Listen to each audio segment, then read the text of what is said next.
Hi friends, మీ ఇళ్లలో చిన్న చిన్న ఫంక్షన్లు జరిగినప్పుడు లేదా పెద్ద ఫంక్షన్లు జరిగినప్పుడు కూడా పాల ప్యాకెట్లు, పెరుగు ప్యాకెట్లు, కారా ప్యాకెట్లు ఇలాంటివి చిన్న చిన్న ప్యాకెట్స్ ప్లాస్టిక్వి వస్తాయి. అలాంటి వాటిని ఒక దగ్గరగా చేర్చి నీళ్ళల్లో కుదించి ఇట్లా ఆరబెట్టుకున్న తర్వాత వీటిలో కొంచెము మట్టి వేసి మనము గింజలు అంటే సీతాఫలము, రేగు ఇలాంటి విత్తనాలను దీంట్లో పెట్టుకుంటే మనకు మొక్కలైతే మనకు నర్సరీలకు పోనవసరం లేకుండా మనం మొక్కలు ఇలా పెంచుకోవచ్చు.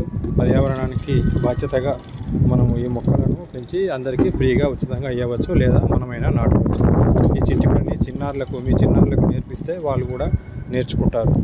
ఈ కార్యక్రమం వలన మనము ప్లాస్టిక్ను భూమిలోకి చేరకుండా చేస్తున్నాము, అదేవిధంగా మొక్కలను కూడా పెంచుతున్నాము. కాబట్టి పర్యావరణానికి మనము ఎంతో మేలు చేసిన వారం అవుతాము. వృక్షో రక్షతి రక్షితః.